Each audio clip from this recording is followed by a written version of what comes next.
Okay. Hey guys, welcome to Irish Medieval History. Well, I'm smirking now because I couldn't see Michael's counting, but we'll continue anyway. So guys, welcome to Irish Medieval History. This week, we not just have one Irish medieval historian, we not just have two Irish medieval historians, but we have three Irish medieval historians here today to talk about video games.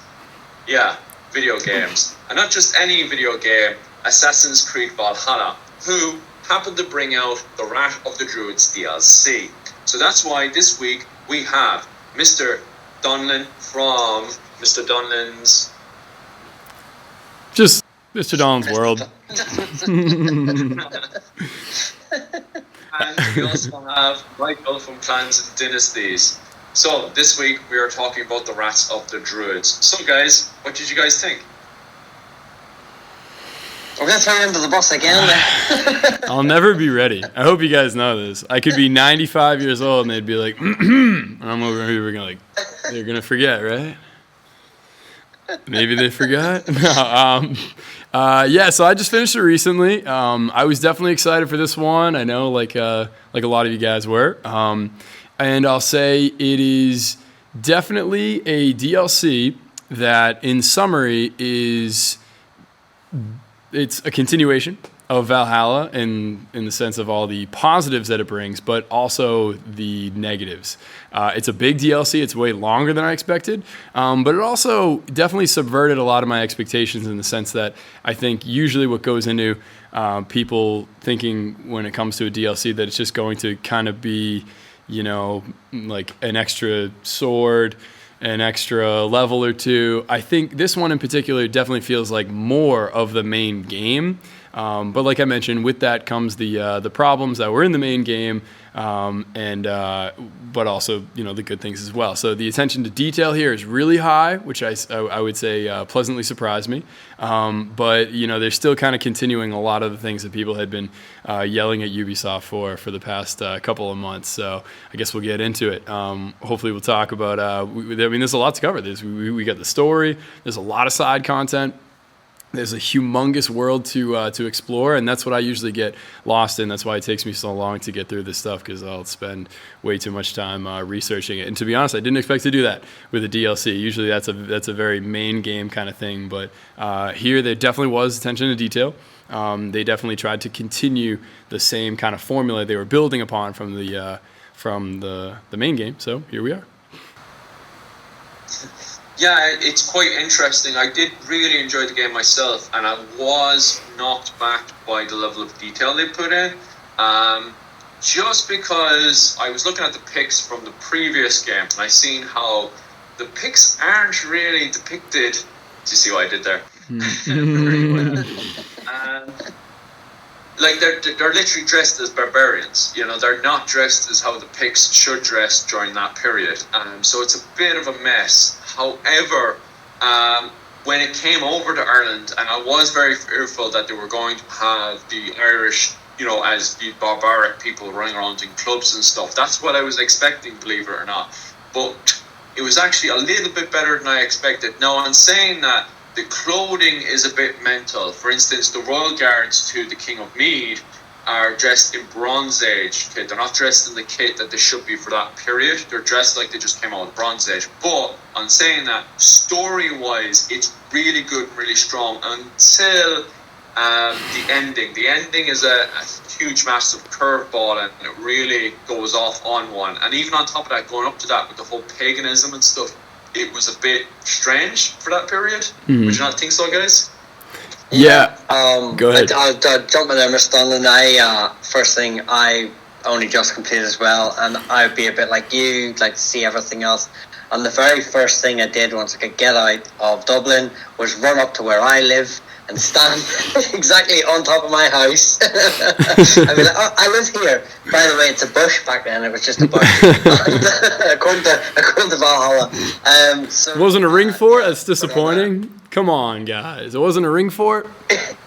No, I know I was raging. But I actually wanted to talk about the map anyway, so I suppose we'll get on to that in a bit. But yeah, I kind of felt there was in my opinion, it was really good to, and I didn't want to get bogged down by that nostalgia of being in my home country, and you're like, oh, it's amazing. And I didn't want to be too critical as well, because I have to remember this is a sort of history/fantasy game. So I was trying to find that sort of understanding of enjoying it for what it was. But also I wanted to be a bit critical, because I didn't want them to fall into the same traps we've seen whenever it comes to Irish history. And like you said, Philip, about it being so backward back then, or, like say clubs and just, this backward little isolated nation to the outskirts of Europe. And I think they sort of did an alright job. We didn't, compared to, if you look at England, they've done, and then you compare it to the Picts, who was completely this alien barbarian sort of thing. They didn't paint us in the same light, so I'll forgive them. I'll forgive them for the Bronze Age armour.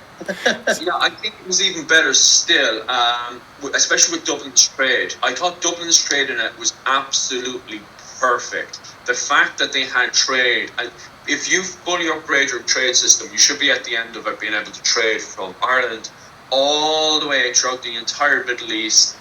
You should be able to trade with the Rus, the Byzantine Empire, Egypt, Liberia, modern-day Spain. It was all there, and I was just blown away by this. I read about this for years and years and years. We even did a little podcast. Yeah, we joked about that beforehand.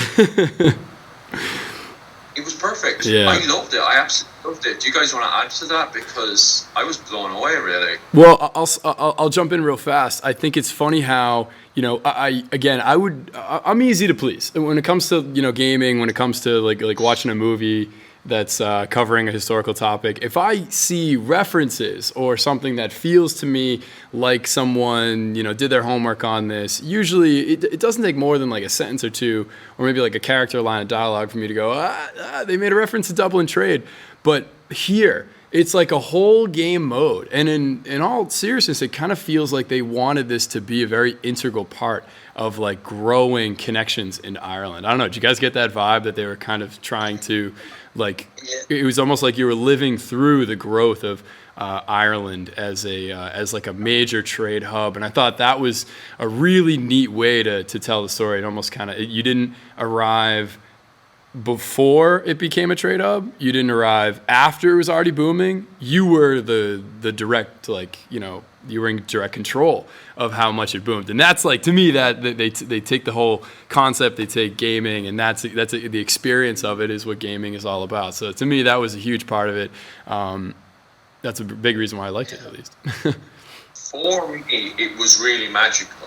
Mm-hmm. Even the first part where you're walking with the King of Dublin throughout the streets of Dublin, for me, that was actually quite magical, because I was born in Dublin.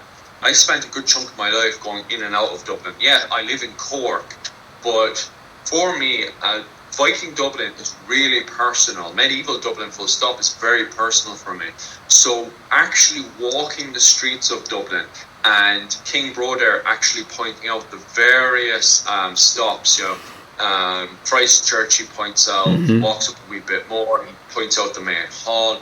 Now, what you're dealing with is their interpretation, but I actually agree with a lot of the interpretation that's in there. I have friends that live in York, and they weren't too happy with the structure of York and how some of it was put together and stuff. I don't specialise in York. Viking York just isn't my Porto, as it's called back in the day. Jorvik, I couldn't tell you what the front door of Jorvik is. What does it look like? Is the flag in the right spot? And that's it. Dublin for me was very personal. I know the ins and out of medieval Dublin. If you were to ring me up tomorrow, and by the way, you guys can, if you offered me enough money, I'd easily, happily do it. Give anyone a tour of Dublin.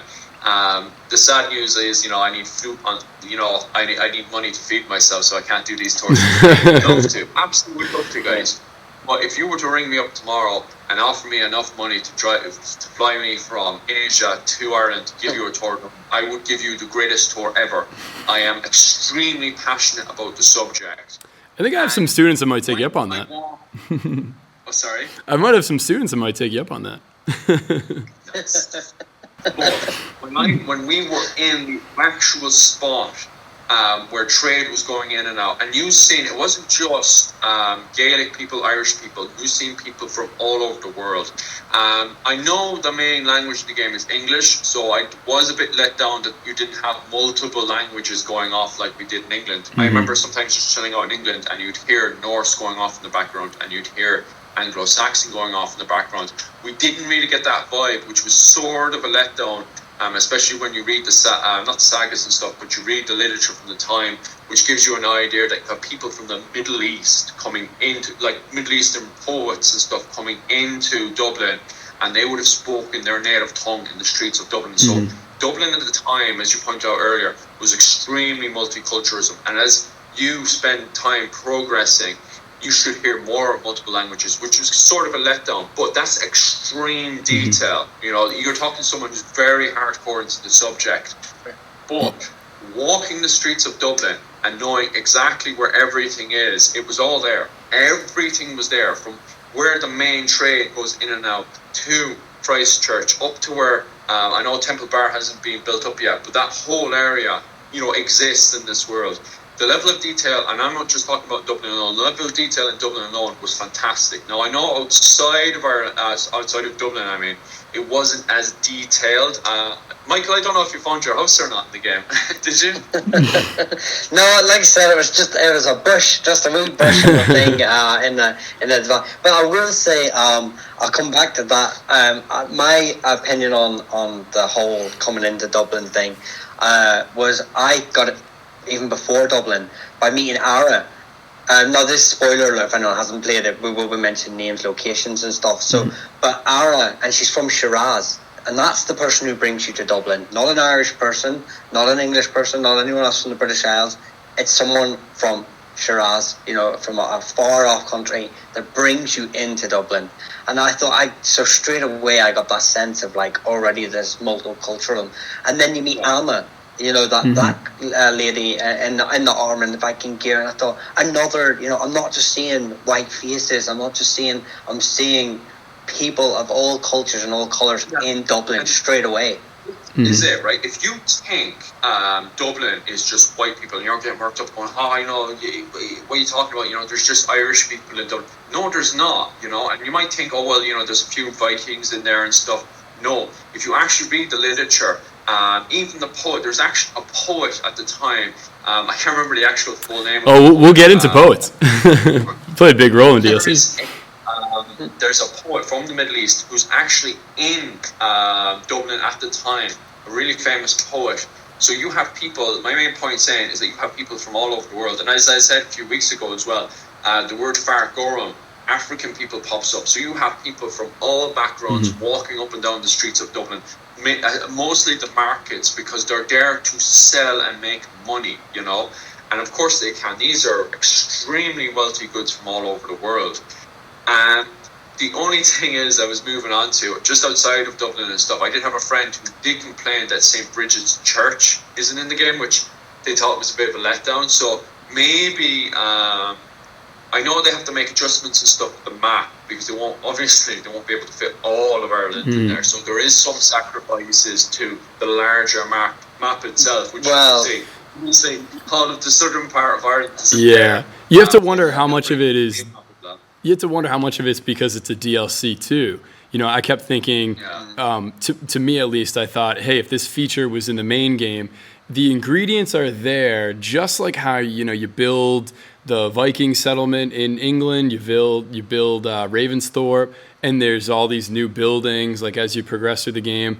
I thought, hey, you know, if they had included Ireland as part of the main game, or maybe took a little bit more time, you potentially could have seen them create new buildings, or maybe like new people arrive, because, you know, it seems like kind of the ingredients in the game were there, but maybe due to time, maybe because it was DLC, they just kind of got like right up to their toes on that finish line. Because that would have been something. All of a sudden you turn around and there's a whole new, like, you know, trade post like around the corner, or you turn around and then like you kind of feel the diversity boom.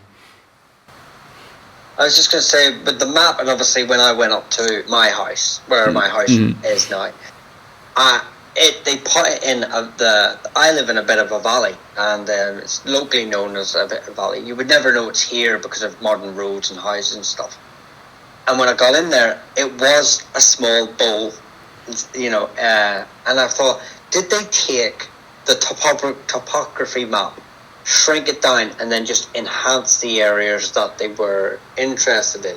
Yeah. Because some of the I noticed are in my area.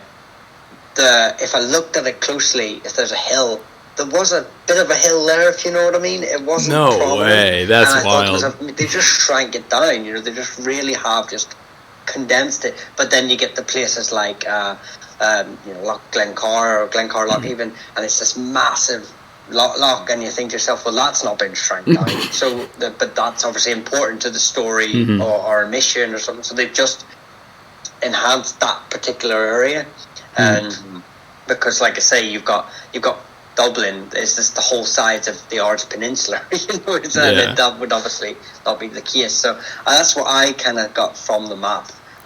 There are places, locations that I probably will complain about being in the wrong place, but or just not existing at all. But I'm gonna jump. I gotta jump in fast. It's funny the way they do it, because I actually got my first taste of going to see, sites where I grew up, trying to find my house when Assassin's Creed 3 came out, because it takes place in Boston. I still live in Boston, grew up in Boston, and to me, there's so much American Revolution history, and I went in kind of grumbling, saying there's no way they're going to get all these sites right. I'm going to try to find Paul Revere's house or Faneuil Hall, and they're going to be like halfway to Fenway Park, stuff like that. And I think right off the bat, mostly what I noticed was definitely total, like, what is this? Like, why is this here? And, I'd kind of try to orient myself, and I'd get, kind of frustrated by saying, like, no, Faneuil Hall should be here. But there was one that I noticed that, like, blew my mind when I saw it, thinking, like, this is like a locals thing, that only locals kind of know this, or like a local historian. There's a place that's right around the corner from Faneuil Hall in Boston. It's super popular. Right now it's a big gift shop, but it was the location where a bunch of rabble-rousers in Boston met before the famous Boston Tea Party. It's called the Green Dragon Tavern, and it's right now it's like maybe a stone throw from Faneuil Hall, but it's a gift shop now. Like, they took the history from it, and they're like, oh, like, this is the spot, and it turns out no, that isn't the real spot. The spot is like 2 blocks down the road. And in the game, they got the 2 blocks down the road, like, actual place right. They didn't fall into the gift shop trap, which I remember seeing that thinking, no way. And then I saw something from, like, the developers where they were, they couldn't get everything, but they tried to put in enough kind of Easter eggs for, like, the people like me that would say, there's no way they know this, but oh my goodness, they actually do. So it's weird how they choose something, because I'm right there with you. There's moments where I'm like, what is this, guys? Like who decided to put this here? And then there's a moment where you look at something there and you're like, maybe like 20 people know that that's there. Like, what the heck? It's like, do they know somebody? To Dublin as well, I literally, the moment you get on the docks and you see the markets lined up ready for the boats to come on, the people chuck their goods on, they get set up in the market and stuff. That's little details that they're very switched on to. Even the fact that they will trade, you're part of a very important part where Dublin is now connecting to the bigger, wider world in a very huge way. It's not just like a little port taking on goods. It's the whole world is being traded into Dublin, and you feel it when you're there. As Dublin grows and really matures, you're there feeling it. Furthermore, as well, is the events that happened in the game, such as the crowning of Flanshina. The next big one is the siege of Armagh, and then the death of the King of Dublin. They're all really crucial parts. And I thought they did it extremely well, especially the death of the King of Dublin, Brodeur. I was really blown away that they actually, because I thought they would just skip through it, because they didn't show the death of Halfdan Ragnarsson. Yeah, they did the death of Ivor the Bonus and Ubba, but there were a lot of people that didn't die in the game that they kind of skipped over. And I know they can't do everybody, but I was knocked back that they actually included that they actually went all the way up to, I think it was 882 he dies. And I was surprised they went up that far. and they covered the Siege of Armagh as well. Like, that's all little details. I wasn't expecting them to pull into that. Like, yeah, I would definitely agree that, you know, there was. Well, the thing is, you've got to remember, there's a lot happening, and they have to pick points that are, you know, they try and like stick to. Yeah, that's why I say historical fantasy, because they do mention people that did exist, and they've always done that. Every Assassin's Creed game you've ever gone into, there's always been a wee bio you can read about these people, and then their own wee twist. And because I always, that's what I loved about Assassin's Creed, there would be blank spots in history about certain people. Maybe they just went off adventuring and just went to find themselves, and for 2 or 3 years you never heard about this person. There's no record of it, and then they would show up, and in the game they would say, oh, they were off training to be a Templar, or, you know, they were off. And I always loved that about Assassin's Creed. It was one of the things that really drew me in, that they filled the gap with their own story, and it fit so seamlessly. But Irish history, I suppose for me, is because I know more of it than I would say the Middle East or America. You know, I was really probably more under the microscope than a normal person. But I did appreciate how they. I mean, I will bring up the. I wasn't impressed with the. Donal and Niall's their interpretation of Donal and Niall as two weasel, weaseling kings, or who were willing to drop allegiances at a drop of a hat because they had a sword to their head. I was just like, no, these are Ulstermen. I know. we were forever known as being a pain in the arse, and you can't just put us as some snivelling teenagers.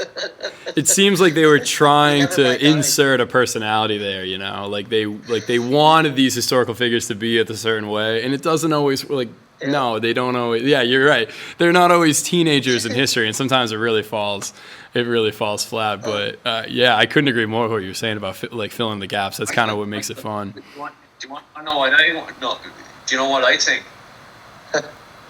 I think they may have just got it right.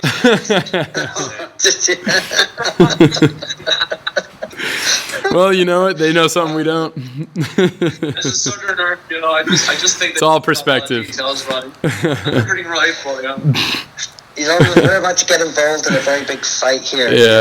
Between a true Irishman, because us in Ulster are actually the last legitimate Irishmen, and those boys down in Cork, you know, who sold out far too many months. That's it. Put on your best armor, equip the best sword. We'll settle this in the game. That's funny. Where the comment sections below about to be absolutely hammered now. That's awesome. Well, I think there's another, like I mentioned. Quickly moving on before we start with the skirmish. Another siege. Another betrayal in the storyline. I think the only thing I massively disagree with, me personally, was just the curveball at the very end, with was it Kira? I think Kira, not Kira or Cora, was one or the other. I think it was Kira, but Kira was coming to the end of it, and she just decided that it was Flann Sinna. Flann Sinna randomly called for an inquisition, and I was like, wait, what? Inquisition? What is going on here? And then Kira goes absolutely mad, runs up to the hill of Tara. Then she gets involved with the aliens, and she summons the alien powers into her body, and then you have this big massive boss fight, and I'm just like, okay, what's going on? Wait, you trying to say that it didn't happen? It was the siege of Armagh, to the crowning of King Flann Sinna, to the death of Roder. I was just like, oh my god, this is like so. And then suddenly, Flann Sinna's like, okay, we're calling for a Spanish Inquisition, and I'm like, what the hell? And then suddenly, Kira's having a panic attack, runs up, calls for the aliens off the Tara, and I'm just like, am I watching the History Channel? Like, what is actually going on? Like, I think I did a pretty good impression. Oh, there you go. Aliens. I'm not saying it was the children of Danu, but just throwing them out there. I'm not saying, but Well, that brings me back to my. Sorry, go ahead.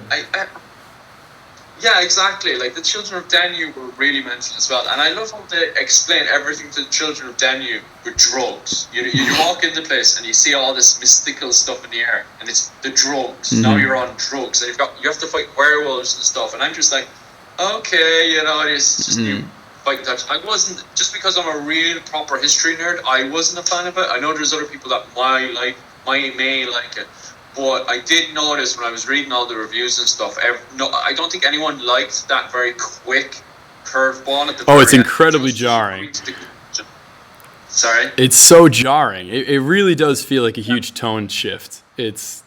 I'll jump in because I would say that's, to me, what makes me feel like this is so much of a continuation of the main game for its pros and its cons, because there were moments like this in the main game too, where all of a sudden it just goes full myth, full fantasy, full, like, you're in a Viking saga and it's weird and there's aliens and, like, who knows what's going to happen next. And I think there's, you kind of get a couple different, like, takes on this. I think there's, it kind of comes down to, I guess, us. It comes down to how much of this we're willing to stomach. I know there's the fans of the game that say, hey, I want more of like an RPG kind of experience. They want to live the Viking fantasy, but it's also, it's jarring. It's a big tone shift where they're trying to, there's moments where it's super true to the real history. You have these moments that are like eye-openingly accurate, and then you have that all of a sudden feels like you're playing World of Warcraft. And to me, I just think it's strange that they're trying to appease both groups. Do you get that feeling? I did get that feeling a lot. But I don't think a lot of people really enjoyed the ending because it was such an unexplained curveball. At least with the main game, it's explained with aliens. However, it isn't explained. You're assuming, and this is the problem, it's all up for interpretation, because there were die-hard Assassin's Creed fans that were really confused with the ending because they didn't explain, is this magic? Or is this the ancients? Or is this completely a different form of alien? Yeah, they left that dangling. Dave's got back to the fans. So historically, everything that happens with the Great Heathen Army finishes up in the main game. So this is all historical now. Finishes up in the main game, right? Then what happens is the events in Ireland happens after the Great Heathen Army and stuff. However, what the devs decided to do for some strange reason was change the character to, because at the start of this, I think you can access this once you hit level 50.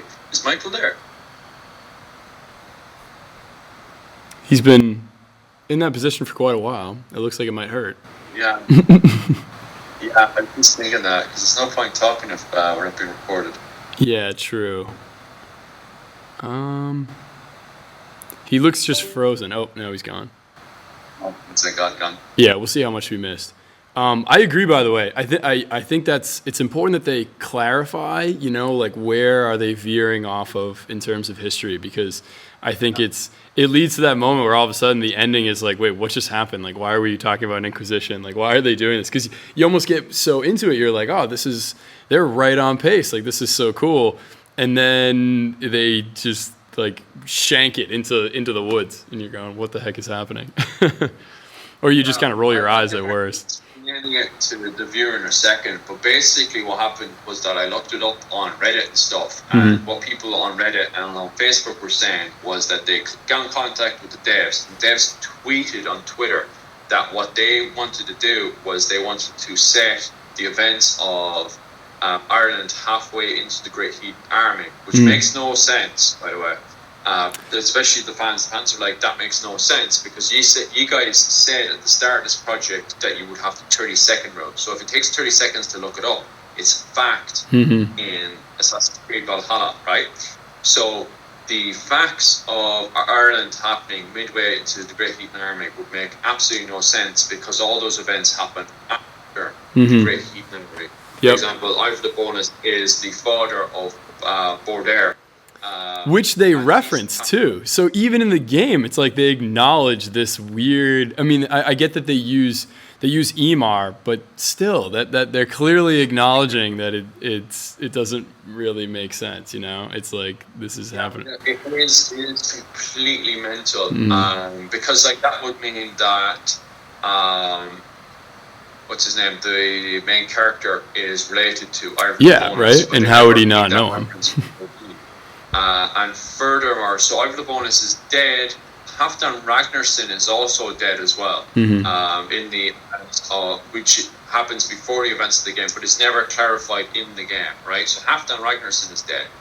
That's never clarified, and their explanation for that was that they wanted the events of Ireland, which was the rise and fall of Flanchina, to happen, or the rise of Flanchina to happen within halfway into the game, and that's why you're level 50, and that's why they also they figured that they wouldn't explain if it was aliens or not, because you wouldn't know that until the end of the main game, which also makes absolutely no sense.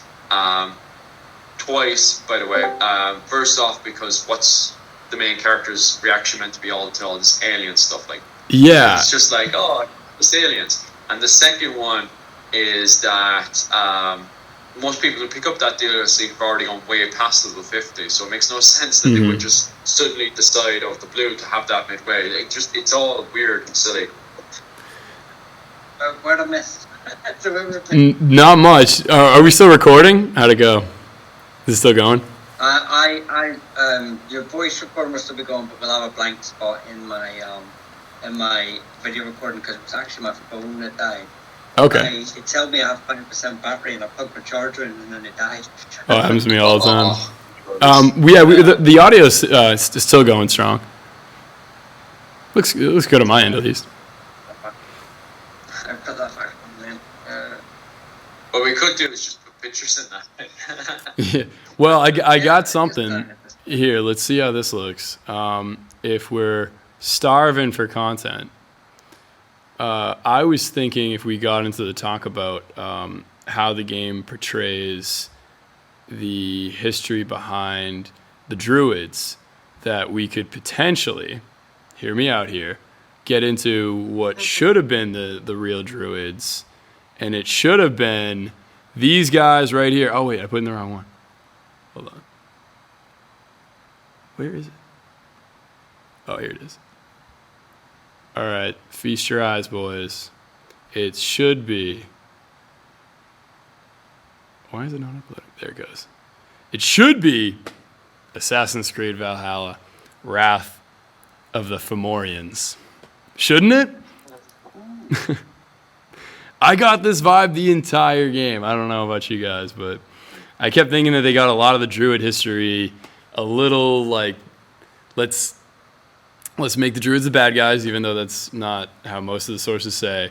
And they took the real like early settlers of Ireland's like myth history, and they kind of missed this one. I don't know. What do you think? To me, I look at Ireland's mythic history, and I'm like, why do they have to choose the Druids? Why are the Druids the bad guys? The Druids. It feels like they forced in the Druids as well. It really does feel like they got what was there, and then they started cramming in all the Druid stuff on top of it. And even the ending, where it just suddenly turns into a massive curveball.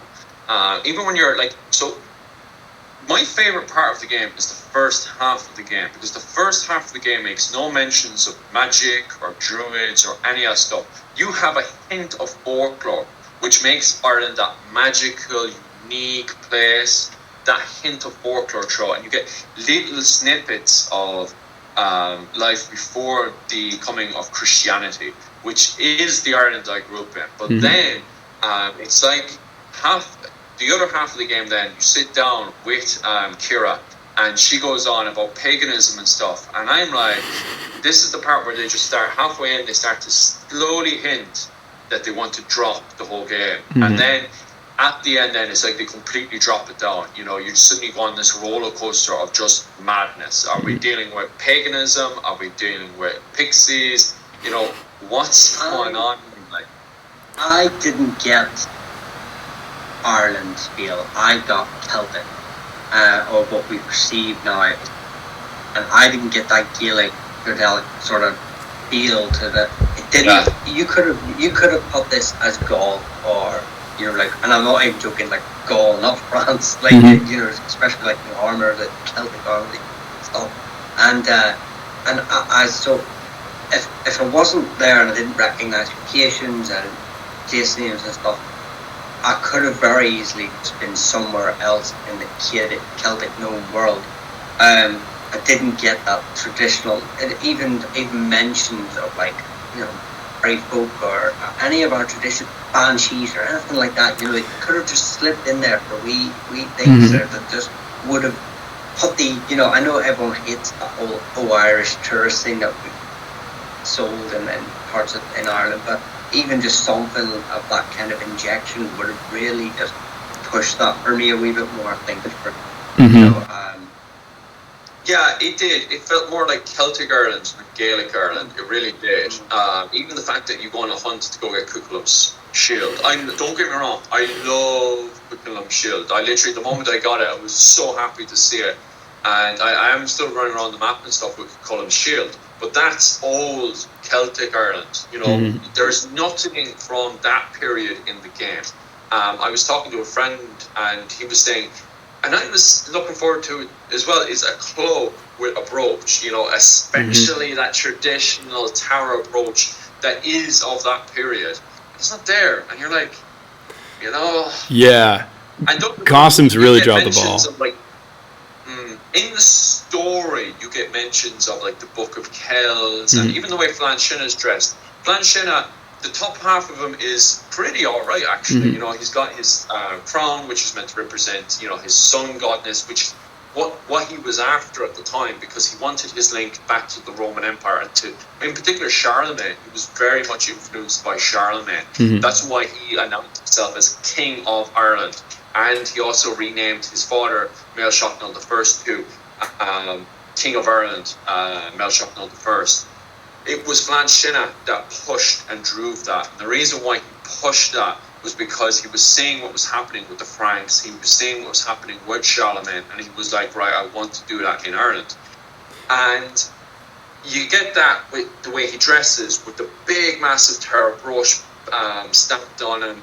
And then with the cloak he has on. Now, the rest of his clothing underneath gets a bit weird. I was looking at it. He's got like a t-shirt on with a weird cloak. A tunic on, and then he's wearing like 3 tunics on. And I'm like, why is he wearing that much clothes on?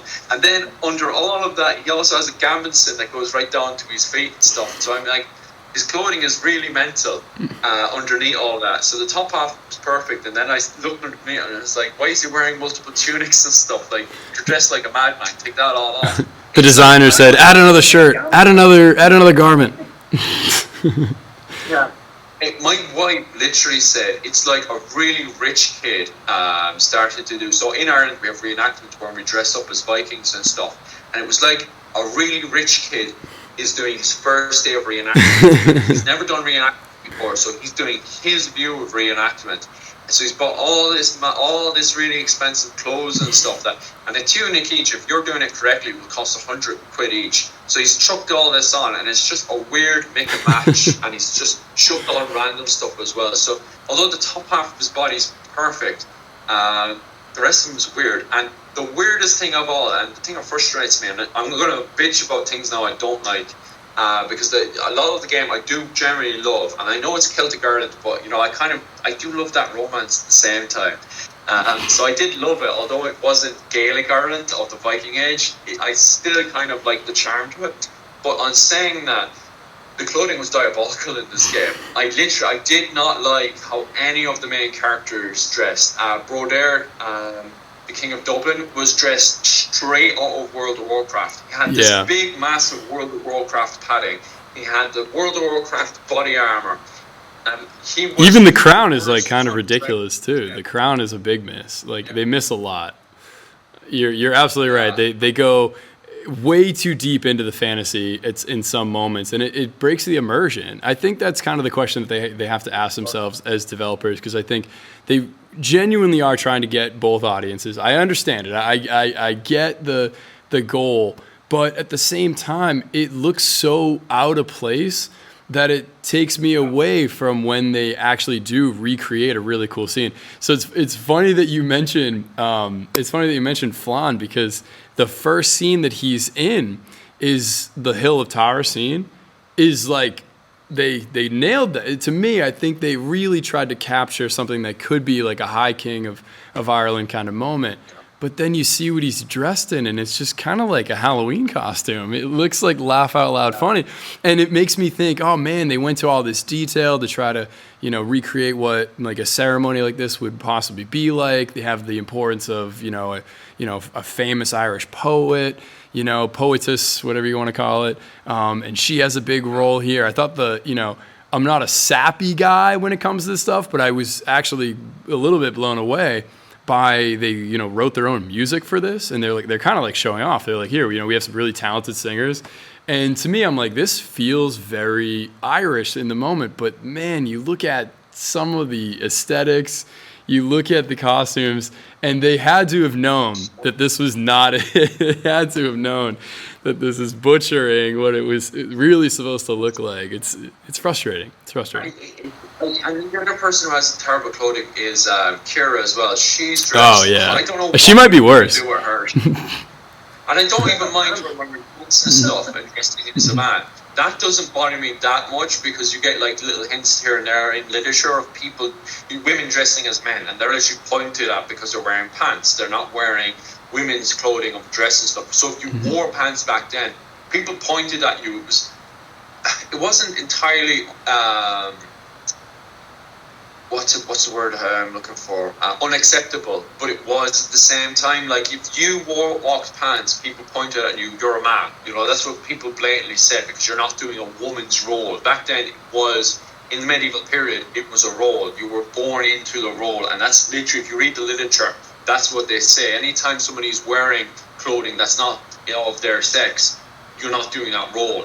But Ireland is funny. But on saying that, my main point being is, she's going to dress as a man, dress as her man. Like, why is she dressed with this weird padding and all this stuff? I know it's just within the theme of the game, it should just be completely mental, but it really was annoying every time I saw her just dressed in this weird clothing with the what was it, Braveheart makeup and stuff. And it's like, stop.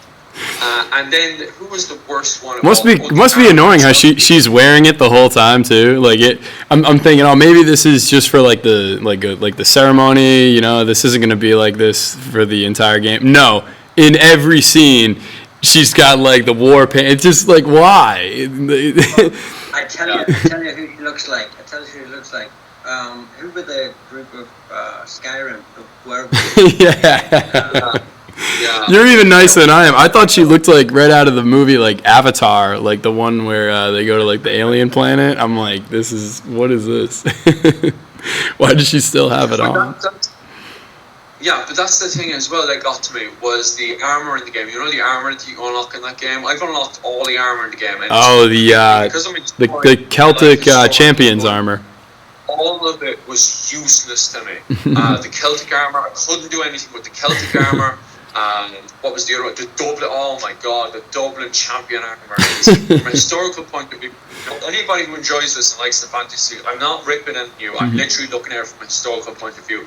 But for me, it was useless. It was no good. It was not, because at the time you have multiculturalism.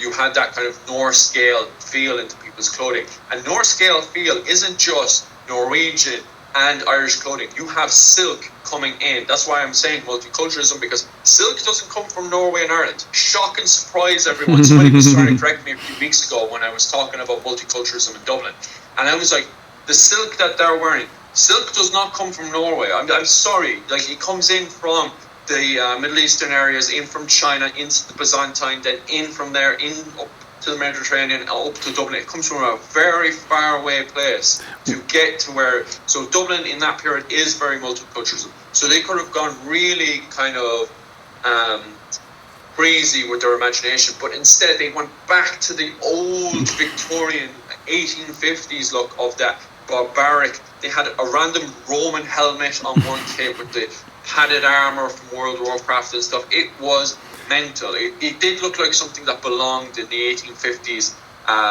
view of medieval Ireland with all this mental clothing and stuff. I'm surprised Viking horns are in the game. You know, that's the level it's at. And I know everybody's saying, oh, Vikings didn't wear horns. But there's not just that. You know, there's so much more to Viking clothing that people need to start to get used to. But because of shows like Vikings and Last Kingdoms and stuff, where they're trying to make a quick buck, and that's what it is. It's easy money. Instead of explaining this is what Vikings actually dressed, they are using a quick buck of saying, right, we'll just dress them up as Victorian Vikings. So that way when people see these, they know straight away this is a Viking. And the only thing you have to remove now is the horns, because that's the only thing they've been pointed out on, you know, and it's still frustrating, you know, from a living historical point of view to see these. And it's just clothing I cannot, you know, and every time I see the clothing, it breaks the immersion for me, you know. I don't know about you guys. You're saying everything right. To me, it's like, you know, they clearly listen to criticism that other, you know, forms of media have gotten in the past with the horns, but they didn't really understand the core of that criticism, which is what it does is it takes away from like who the Vikings really are. So just removing the horns doesn't complete the problem, because the gold in the armor like makes it almost just as bad. So like, you know, what I seem to think is like it's almost like they're worried about they're worried about checking off somebody's box, and somebody's gonna look for, are there horns in the game? But in reality, what they're looking for is the clothing authentic? Does it bring the like something that would be realistic there? I'll even jump back. You know, we were praising praising Dublin trade for a while, and it's cool that, you know, you build up some of like the manufacturing elements from Ireland, and I thought that was neat. But I'm pretty sure one of the main trade posts that you unlock or you consistently find is called clothing, and it's like very clearly silk that would not come from, you know, in the outskirts of different parts of Ireland. And there you go. You got, you know, they're so close. You know, they clearly understand that there's trade, there's these big connections, but then why is Dublin like the source for clothing, guys? Like, why did you do that? We were so close. And, you know, clearly I think there's so much that goes into this. You know, going back to the outfits, I just think they probably have devs that are like, look at this, look how real, look how authentic this is. And somebody has a boss that looks at it and goes, no, it's got to look like the Minnesota Vikings football team. Come on. Like, and then they get overruled, even though they spent hours researching it. So interesting that you actually say that, because this week a friend of mine actually found a bug in the game that brings it back to its default. So I think if you go up to the blacksmith that's in the first settlement, if you mess around with him for a bit and you put on the default clothing, you can cause the default to go back to what it was before they make the changes. So he wears, if you mess around with it, you can actually make Eivor, the main character in the game, actually wear the default clothing. And the default clothing is actually historically accurate. That's what we need. Where Eivor now has this weird leather thing and then it's got fur on top and stuff, the fur is historically inaccurate. I know everyone's going to say in the comment section, they had fur back then, but they didn't wear it the way that everyone assumes they are. Like, if they leave their house, they don't chuck fur on their back to keep themselves warm. They put a cloak on, and then they put a pin in the cloak. Do you know why? Because Vikings don't actually want to look like barbarians. I know people have this idea that Vikings want to look like manly barbarians, but they actually don't. Vikings, who are actually referred to at the time as Scandinavians and not Vikings, most Scandinavian people didn't want to be called and pointed at as pirates. They didn't want to, because it was, you know, like the gangster of the time. You know, you don't want to be, you know, referred to as pirates. You didn't, like, so, and that's why the word only pops up once or twice in the literature, because most of the time even people who are doing piracy don't want to be pointed at and say you're a Viking, you know. They don't want to. It's not something that you're extremely proud of, unless you've done something really heroic. You know, if you went in there to take an item, but you had to kill like 10 or 20 men to do it, then that's something to be proud of. But other than that, like going in there, killing a civilian to rob something, that's not something to be proud of. And that's what Vikings did most of the time. So most Scandinavian people who immigrated into these countries and stuff, they wanted to look smart and sophisticated. So they didn't put on fur and stuff. They would have used all those furs and all that clothing and stuff from sheep to break it down and turn it into proper clothing. So they would have worn a cloak over them with a really fancy pin to look civilized, you know, and you see that endlessly in the sagas. They never, I don't think in any of it says he then put a cloak on to go outside. It's always he put a cloak on. And, you know, that it's quite frustrating that they had in their defaults, they actually had historically, now we didn't find any cloak, sadly, in there. His default clothing is just a beautiful tunic, and that's, you know, and some nice pants, and then the leg wraps and the historically accurate shoes. And they changed the historically accurate shoes to furry boots, which is just like, am I the only one who thinks it's actually just weird? Like to have furry. The funny thing is, there are some really class historical Dublin shoes, and I think most historians wouldn't even care if you went slightly over the era by sort of 50 years or something like that, to have something that's, you know, as close to get that aesthetic feel at the same time. I realise they have to weigh it up, and they're trying to pull in fantasy people into the series, people who'd be interested in that. But I think having historically accurate stuff, or as close to as you can, isn't going to push the fantasy people away more than it's going to push the historical people away. Because you can add in the add-on store, or in, you know, when you go into it and everything, you can add all that fantasy stuff. So why not give those people the option to ride the wolf in Thor's armor with the Gay Bulgar spear, you know, flashing lightning? Give someone the option to that.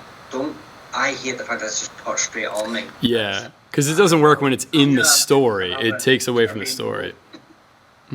Yeah. But so far, oh sorry, I led in a quick freaking jab and then no, so far in the game there is not a single historically accurate clothing in there. Like I can literally, and I know people will probably try to use examples, I can literally tear apart every single piece of clothing in this. My outfit right now is probably the most historical accurate you can get, and even on top of that, it has random fur on it, and then random fur on the belt. Not even random fur, random leather on the belt, and it's not even like, it literally is like he just tore it straight off the hide, and then he's wearing the hide around him, and I'm like, why? That even makes no sense. Why would you just put random hide on your belt? Like, it's like, we need more belts, guys. Put more belts in the game. Well, it's funny that you mentioned how they're, they're again sort of going for a Scandinavian that is trying to gain respect and trying to essentially not be barbaric, which again would mirror how real history would have been covered, or a real story would have been told, because in the story itself they kind of tried to do that, right, with like the King of Dublin, how he's trying to gain the respect of Flann, like he's sort of rising up, like he, at first he's seen as like a barbarian, and then over time he kind of gains trust. So it's weird that, like, story-wise, they're trying to portray a real struggle of, like, a Scandinavian in Ireland. Even moments where they're kind of talking about Irish Vikings almost. They kind of reference it in one dialogue with Chiara, I think, if that's what her name is. Her name escapes me. But she does bring up Irish Vikings in one. You're like riding with her on horseback. So, like, clearly they understood that, like, they're going for this kind of cultural assimilation thing that's happening here. But the clothing pulls you so far from that because it throws them back. So, like, they're trying to gain respect. They're trying to move away from this barbarian thing. Meanwhile, that's exactly what they look like. Meanwhile, they look like they just came out of Skyrim. Yeah, I mean, you touched on the head right there, so that's something I wanted to mention. That brought me back into the immersion of it. Like, say, aesthetically, well, my eyes are on fire. But what you're hearing and what you're saying, and it's Citric, when you first meet him, and he's using as Dublin slang, like, or Irish slang in English, but Madá, he's referring to Norway as like the motherland he's never been, but you're very much like people of the Irish diaspora would refer to Ireland as the fatherland, they still have a connection, but and he's speaking, he's got that weird accent, it's not Norwegian, it's not quite Irish, and I was like, oh yeah, you're really trying to show me this is a young lad who is of both worlds, and you're showing that these people have assimilated. He's on one hand he's trying to grab his Viking roots, which and on the other hand he's trying to fit into what he knows is maybe his mother's culture or something. And I think many people of dual nationality or anything can really associate with that. And it did bring me back in. I was like, oh yeah. As soon as he's like, oh, that's Madá, yes, you haven't just made him another Viking, because he was born there, and but then like I say, then you just open your eyes. Oh, boy, you've got like that. Yeah, there's parts of it where it's really advanced and it's really good history in there, and then sometimes they really dumb it down to the max. And I do sort of understand where they're coming from, because in the end of the day, the people playing this game are people who work their ass off 9 to 5. They want to come home. They want to turn on their they want the power fantasy. They don't want to think about, is this a Dane or is this an Irishman? They want to turn off, and they just want what's in front of them to be easy to simulate into their brain. They don't want anything too mental into their brain. So I understand that fully. That's the people who buy into this. That's the people in the day who finish up that game and just enjoy what they've played for the last hour or two, because it let them just switch off and it went into auto thinking. There was not much, but at the same time, I do understand the pain, the annoyance of it, because Viking dumb, Viking here to attack, and what's it called, Irishman here to defend land, we will fight, From my point of view, that could be really annoying, but I understand that sells, and the reason why it sells is because the person who's buying it is a person who works 9 to 5, comes home, turns on the PlayStation, and wants to turn off. They want the dumb who's easy to understand, and the other dumb who's easy to understand, and then go bang, bang, bang, That's what they want. It's almost like they want their version of the Vikings, and Ubisoft is kind of giving them. It's like McDonald's, like they're feeding them the fast food. It tastes great. It looks really cool. Doing the there's one move that's new to this DLC. It's the Viking Handshake. Did you unlock the Viking Handshake? No. It's like the most ridiculous animation, but it looks. Oh, it's so badass. It looks so badass. It's completely ridiculous, like, fighting-wise. And I know there's some really good YouTube channels out there that really analyze, like, the fighting mechanics in, like, movies and games. They would have an absolute field day ripping apart this Viking Handshake. But I remember the first time I unlocked it, I think I must have used it, like, 30 times on repeat. I thought it was absolutely, like, it was electric. The way that you just headbutt them fast, you get this, like, drop kick. It looks so ridiculous, but it feels good. And that, again, that's, like, the fast food. It's like, I can't believe I just ate that chicken nugget. Now I need to go read a primary source. It's like yeah, that's exactly it. So what are we rating the story? What are we going to rate the story overall? What do you guys think? It's so difficult for me personally. I don't know how Michael's going to go. I hate giving grades. That's why we're doing this. 80% of the story is bang on, amazing and perfect. And then it goes from 100% where I really loved it. And I love the fact that the main events of Flanshina's rise is all in there. You have his coronation. You have even Broder explaining the politics that's happening, where he says in a more banter way with his cousin. He's kind of like, I kind of got involved because Niall is fighting. I know what you're saying. So, he might be really angry and annoyed at me, so I kind of have to prove myself. I loved that. Them explaining everything with the politics was amazing, and it's great that they learned our lesson. So in the Great Heathen Army, they didn't. What you had was these chapters, and none of these chapters linked up. In this one, it's the reverse. All the chapters link up. You know exactly where you're going with Flanshina. You know this is the rise of Flanshina. In the last one, it was meant to be the Great Heathen Army taking over England, and yet you didn't know what was going on. You know, you say, where am I going next? Why am I making these alliances? Who's attacking who? I don't like Anglo-Saxons. Or like, what year is it? Yeah, in Ireland, it's the complete reverse. You understand what's going on until the end. And this is the part that really lets me down overall.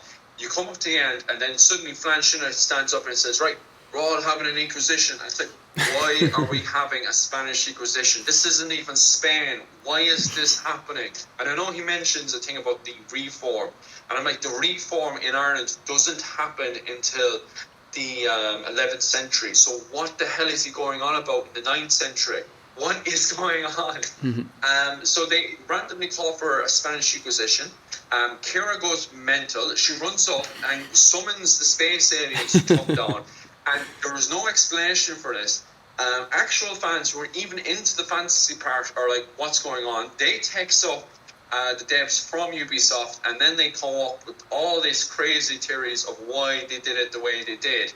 I feel like in real life that they kind of were rushed at the end. You know, they needed to end it, and they were like, right, we'll do this, that. And that's why I feel like, you know, reality is. And I feel like what the devs are doing now is probably damage control, because the ending is just wild. It just suddenly goes, you know, going straight, bang, we'll go that way. And it's like, what is going on? You know? My opinion. It's not easy to do. I'm dreading it. It was one of those I saw. It was an ending, not what actually happened, but it was an ending I saw coming with Kira, her being like the link to the weapon. It's very Assassin's Creed storyline where friend turns out to be the enemy, but not really. But you're attacking their fundamental views, and it was just a mistake, and you know, and so I kind of saw that coming anyway. With Kira, which really bummed me out because I really wanted to have a relation, Irish relation, female sort of, because I wanted to get that immersion of the Norse Gaels sort of myself. Yeah. So it's sort of like your love interest suddenly just turns out and disappears again. I was like, oh, yeah, it sucks. Would have been nice if they gave the choice. Like, you know, but I felt like with the Druids, and what you mentioned earlier with the Fomorians, I saw that, you know, the dark Fomorians, that dark nature of our history, and I see what they're doing, and okay, why not? Why not? If you need a protagonist that sort of fits in view with that, because we've got to remember the overarching story here is those sort of gods and those aliens, and you know, and that's where the power comes from. And I love the way that I know you weren't a fan of it, Phil, with the drugs, but I did love the way that you are drugged. So when you see these werewolves don't exist. The reason you're seeing them is because, and I was like, I can get that. That's much better than magic, you know. And I'll take the drug in over the magic any day. But then they just stuck the magic in at the end. The big thing, you know what I mean? But I was just like, all right, you know, just go one way. Because I honestly thought when I was heading up to Kira, before Wild Thing, I honestly thought there's no magic. We know that it's all smoke and mirror. It's very much, you know, like the Whispering Rock actually, it's a druid underneath, you know. Yeah, it seemed like they ended that thing. I agree with that. It seemed like they just ended the whole like magic drug kind of side of the story, and that's when they pulled the rug out from under you and said, "Psych, we got another one." Yeah. I know. Yeah. The thing that got a lot of fans, right, and I was reading this on Reddit and on Facebook with the Assassin's Creed Valhalla groups, and I was reading away, and the thing that really bogged down a lot of the fans was the fact that there was no explanation for why they decided to go suddenly have Kira go whoop, all the way over there. And the reason for it is all this stuff happens, and then there's just no explanation. Like, if you pick the ending where you don't kill her, she still doesn't explain what just happened. Are these aliens? Are this the Isu, the ancients? Are what happens? And then because it doesn't explain any of it, and then when the devs tried to explain why they decided not to explain it, which was that they wanted to move the timeline, because historically you have the Great Heathen Army, and then after the Great Heathen Army is done, then you have the rise of Flanchina in Ireland, right? So that's how the timeline of Ireland works, right? And Britain. But what they wanted to do was move the timeline of the rise of Flanchina to happen in the middle of the rise of the Great Heathen Army in Britain, or the fall of the Great Heathen Army in Britain. And that didn't happen in reality. That's not how it happened in real life. So it kind of made no sense to the fans. And then furthermore, it makes no sense as well because, you know, the fans have already played the main game and now they're set back to level 50 and all this. It makes no sense.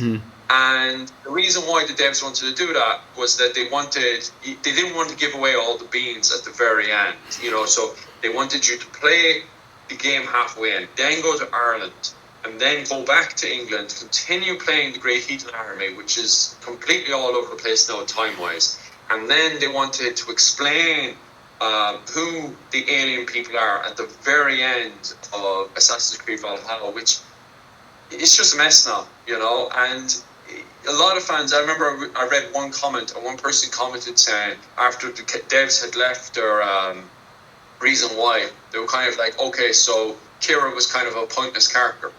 She didn't explain anything, you know? Yeah. Oh, she's like a MacGuffin, and it's like, you know, the whole like the Stone of Tara is a MacGuffin at that point too. You know, I thought we were looking at like an Apple of Eden thing, like out of absolute nowhere, but you know, they and that would have kind of fit with like within the lore. And I'm like, oh, this would have brought a lot to this side of the story. You know, wow, they really did go with the continuation of Valhalla if this is an Apple of Eden. But even that, it's like, well, it's like an Apple of Eden, but it's not. I'll say this. Yeah, go ahead. Yeah. Because the devs haven't confirmed anything to do with Ireland. So right now, what you have, although it did work in the fact that we're still talking about it, at the same time, because the devs have confirmed that they're never going to give us the answer to why they did the things they did, the ending is still falling up for interpretation, and it just feels like they didn't want to give away everything at the end of the main game. So what they decided to do was remove all of the information to explain who the Down is in the Assassin's Creed lore. They just removed all that, and it's like, okay, what am I playing? Yeah. Okay, I'll give my take. I'm pretty much right on the same train as you guys. The first 2 hours, I was like hook, sinker in the fish, like reel this sucker in. This is way better than I expected. You know, it really felt like they were about to hit a home run. I mean, they had so many things going for it. The story was really hitting some pretty high notes in, you know, the overall like Valhalla package. I even thought I was way into this. I thought they, aside from the costumes and stuff, I thought they really nailed some of the characterization really well. And I got the point of the overall theme of the story was kind of going back to what I was saying about, like, you know, at its heart, it's a story about like Vikings in a foreign land and how do they assimilate? You know, do they try to appease the kings where they're at, and do they try to raid? You know, do they try to carve out their own settlement? And I thought this was, you know, kind of one of those chapters that tried to complete its own kind of separate story in that narrative. But as soon as spoilers, we're full spoilering. It doesn't matter. I think we already spoiled this one. I think we already spoiled this one if we get to the aliens at the end. As soon as number one lovable cousin dies, it's immediately, it feels like that side of the story is almost completely dropped. And then it becomes like, let's now focus on the side cult that has been growing, and like, you know, the dark druids. And I felt like that would have been cool if that was left in the background. But once they started fully going in that direction, I kind of ended it with being like, oh no, You had me in the first half, guys, and now I don't think so. I mean, yeah. Here's my what you said that I felt that they wanted it to be in the middle. Now, most people are complete, I think, before they get up. Anyway, which was exactly. And it was things like Broder Emer. I mean, I think it would have been. Now, there is genealogy, like say that one link is their sons of Ivar. Yep, Ivar the Boneless, yeah. From another. Which would make Eivor related to Ivar, which then. Where's that? Yeah. Yeah, you couldn't have that. You couldn't have that. They're eventually at the same point. And so I was like, well, why couldn't Ireland have been a much sort of later story after Eivor, much later on than during and because they make references to the Isles. Obviously, when you meet Rogan, Dublin or whatever in Dublin, go off to I can give you land in the Isles in one of the letters. Because obviously the Hebrides are a big part of this story, wider arc. The Isle of Man, they could have done so many things.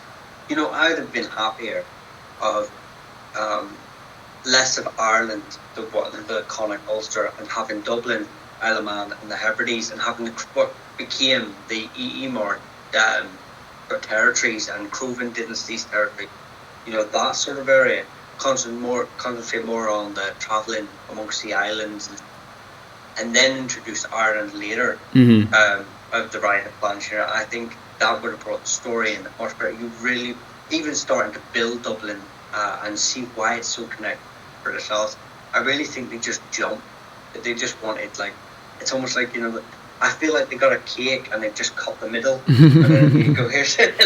And they dumped the frosting on top. They said, "You guys wanted sugar too," and they just and here you go. And the cake is huge.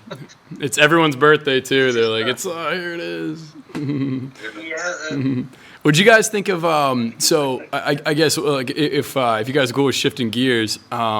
They clearly put a lot of work into the map. There's a lot of side content, so much so that it feels like an extension of the main map, the main England. I can't remember playing a DLC that was this full, where there's so many mysteries. There's lots of side stuff. There's mini bosses.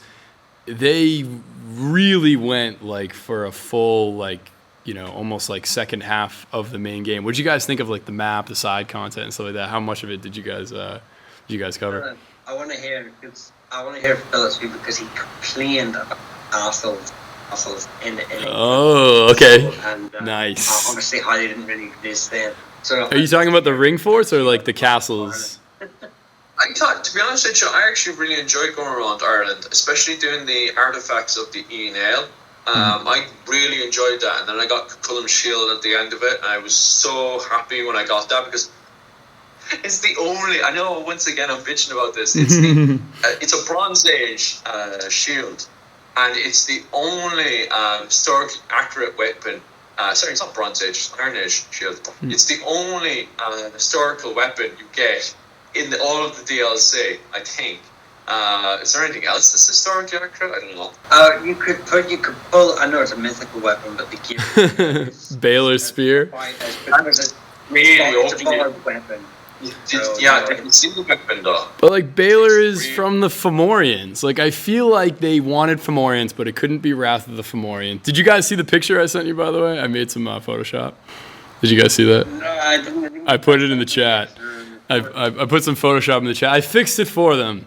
They were up in arms about it being Wrath of the Druids, when in reality, if Baylor is kind of the side final boss, he's the Sephiroth, then that's who it should really be. They get the animal heads, they get the werewolf kind of thing. Yeah. I mean, come on. So when we think to the spear, I'm this is true from the myth, but it has nothing to do with the Druids. I did feel Michael, and I think you're daily right. The more I think about it, it did feel way more like they wanted to do a Celtic Ireland rather than a Viking Yeah, that was Age spot Ireland. on. Yeah, that's so I true. did get Viking Age. Don't get me wrong. I did get Viking Age Ireland vibe around the Dublin area, around Tara and stuff. I did get that slight Gaelic feel around there, but it was because it was very black and white. The moment you seen a Norseman, you knew, oh, that's the Norseman in the game. And the moment you seen a Irish person, you knew that was the Gaelic, because it was really dumbed down like that purposely. And I kind of agree with it, but disagree with it at the same time, just because I understand they're trying to sell to, a McDonald's meal to the man who works 9 to 5. But at the same time, once I went out of that whole area, it felt, the more west I went, the more it felt like Celtic Ireland rather than actual Gaelic Ireland. And I love running around the north of Ireland, and I love running around the whole Meath area.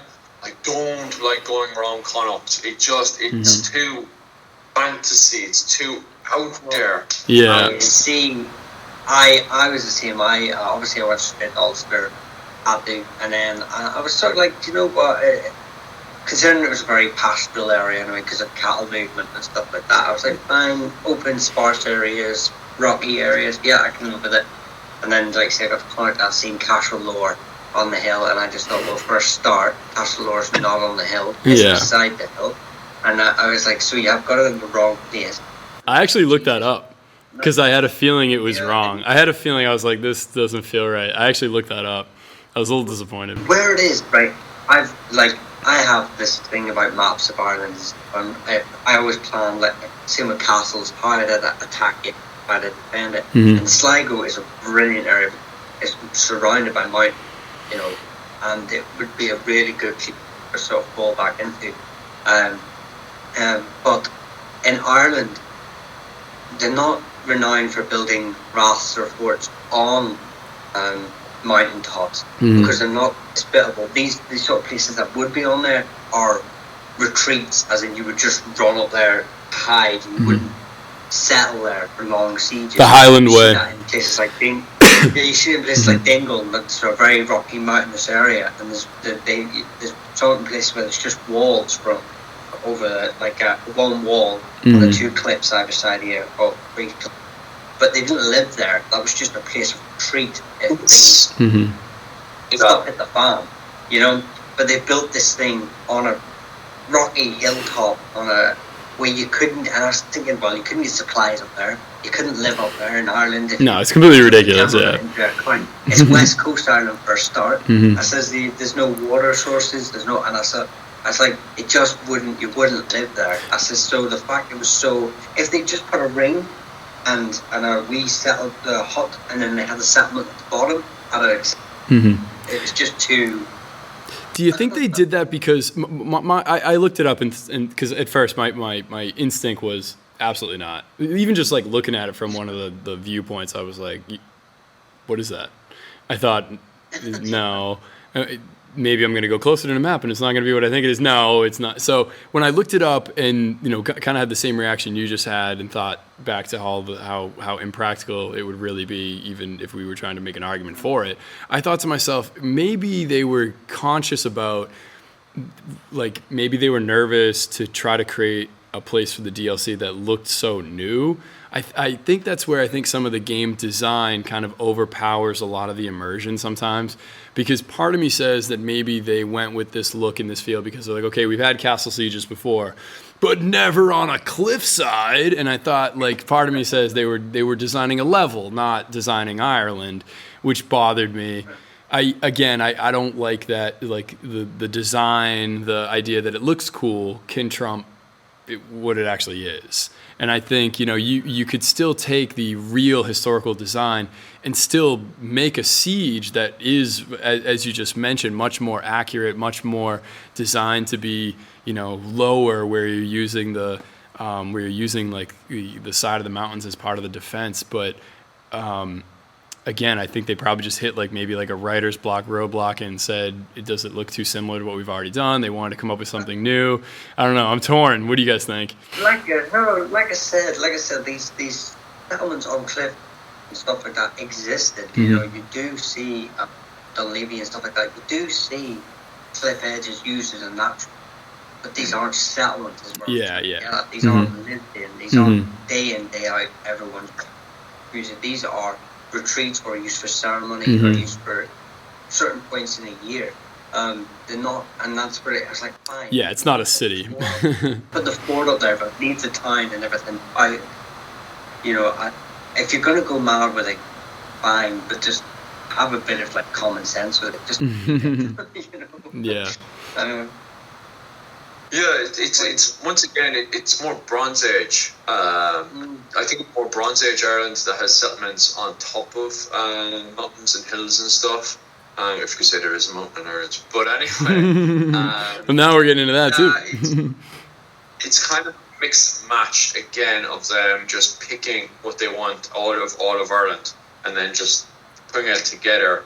I don't think it's the worst way to go about it. Once again, the original game, the picks are literally going around in these funny barbarian clothing, and I'll be honest with you, that's what I was expecting with the DLC. So I was really happy they didn't go down that route of Irish people dumb, stupid, and this is a Viking invasion. In fact, they completely scrapped the fantasy of a Viking invasion, and I'm so happy they did, because that never happened. Even the other day, I had some guy in my comment section on a video arguing about Viking invasion, and because I've heard that same grinding argument over and over again, I just ignored it because I'm sick of people coming towards me going on about this Aryan war, about the Aryan Celtic people against the Aryan Viking race. Stop. This never happened. Hitler argued this in 1945. He sent archaeologists out to find these Aryan race people. He came back with nothing. Why am I still hearing, especially since these uneducated people are so bored because of their coronavirus. They are now going online and going on about these Aryan people. I don't want to hear about that anymore. I never have. You don't want to hear about it and you're ranting about it. You had Scandinavian people that came in. You're going to see in the comment section, they're going to be like, we heard you. They're going to come in and say like, oh, nice of me to finally feel welcome. Thought I'd never be acknowledged. I will say bring it back to the map and not sort of I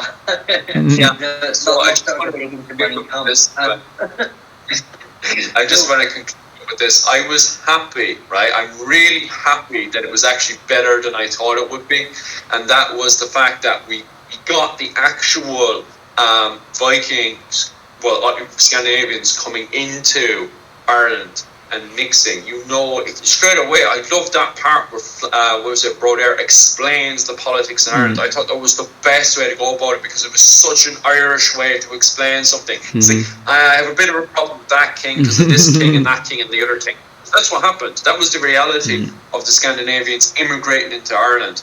There was no great Viking invasion. It never happened. You had one clan mixing with another clan from Scandinavia, and that was that. There was no great, big, massive army that came in and tried to take over the whole country. You did have the Kingdom of Luckland that had an army that sent it to Ullid, but they were beaten in 836, and it wasn't. We'll never know if it was a proper invasion or not because they were beaten. The Kingdom of Luckland was. But it wasn't a great Viking army. It was one kingdom that was already somewhat assimilated in, that wanted to attack a kingdom in the Ullid, and that's that. There is no Viking invasion, and I'm so happy that Assassin's Creed Valhalla went down the correct historical road. So straight away, it's far better than I thought it was going to be. And that's all I Well, I'll go my conclusion, and since you started, Mr. Donlon, I will let you finish. But okay, I enjoyed it. Like I said, it was more, to me, felt more like Celtic Ireland. The castles, the forts, or what I would have expected to see in Scotland around the Picts war style. So I think there was definitely sort of a lot of mishmash there, and I didn't get that Gaelic Irish feel. But at the same time, I will say the first, like first 2 hours, seeing Ara and Alma, and seeing Siskrik, with multi sort of language, and just getting that immersion in story wise, can't fault them. I can't fault them. And like say, I want to criticize, it's more to do with aesthetics and the end of the story. But I was already drawn in by then. So yeah. If their aim was for me to play the game and get into it, they succeeded. So, what an opening too. I mean, even some of the dialogue that's going on when you're on the longship, like on your way into Dublin. I remember I can't think of exactly how they put it, but I was nodding my head and almost just thinking to myself, wow, it's very high quality, very well summarized dialogue, just the way that like you can almost tell like they probably had like some historian sitting here saying like, how should we word this? That's how it felt. I mean, I really do think that at some point they had a couple of lines of dialogue to say like, how should we phrase this? Or like, is this a good way? Does this sound like something that this character would say?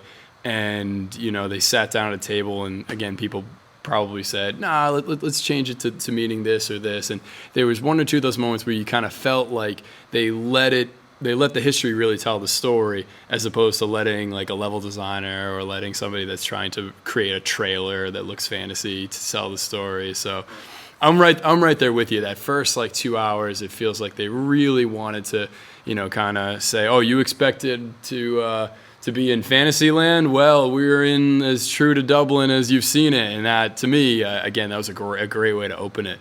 The big reason why I brought up open world too, again, I'm a big fan of, I like finding a lot of the little Easter eggs like around the different sort of villages you go to, or even sometimes you find yourself in some goofy crypt or something like that, and you're reading through like old notes and things like that, and there's whether it's a mission or not, every once in a while you find something in there that is a reference to something historical, but it feels like it's in-game lore. Like they do a really good job of mixing like story. I guess the only really way I could kind of compare it is, when you're playing like, let's say you're playing The Last of Us 2 or something. You're playing like a zombie game, and you're in an apartment, and you're scrounging for like resources, and you pick up a note that says something like, we ran out of food like 2 weeks ago, or like my cousin lives at such and such a street, and they give you like the full name of the person, they give you like the street name, and it feels real. It's like this letter that feels like, wow, somebody would really write this like super creepy diary entry. Assassin's Creed has similar moments where you'll read like a codex page or just like a page that's on a table that feels very historically authentic. Even if it's not, it shows that they have somebody in there that's like, let's imagine what a person's daily life would be like living in Dublin, Ireland, and what would they talk about. And to me, that one letter that I found that made me say, oh wow, they really went above and beyond here to show you they did their research. There was like a random letter that you pick up, and it references the name of Dublin being referenced to black pools. And I thought, whoa, out of complete nowhere. It's not like a quest. It's not like a line of dialogue. It's just like a note in someone's house. And I'm thinking like, to me, that's a level of detail that they just kind of, sprinkled in to make it feel really authentic. They wanted somebody to stumble upon that. They didn't hit you over the head with like, hey, by the way, we found this on Wikipedia. They wanted to feel like this is a random person's house and this is just something that they might talk about. And like that to me feels really cool, the way they, kind of make the world feel a bit lived in. I thought they were going to cheap out. I honestly thought we're going to DLC. It's going to be, in some ways, obviously we just talked about how it was very rushed, but I thought they would rush through stuff like that. And when in the first 2 hours I realized they didn't rush through that kind of stuff, that's an integral part of their world building to make it feel lived in at the time. They're going to put in a historical reference just to show you that they're grounding themselves.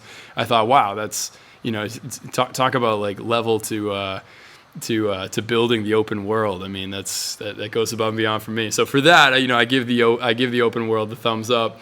Again, I hear you though. There's a couple of those eye roll moments left and right, but it's definitely, I think there's a few small parts that to me make it greater than like the sum of the parts.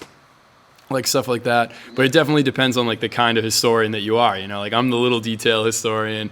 There's not many of me out there. No, I mean, I agree. Thumbs up from me. Overall, I give him a thumbs up. Yeah. Overall. Yeah. Yes, I roll, but I enjoyed it. That's the main thing. I did enjoy it, even from a historical.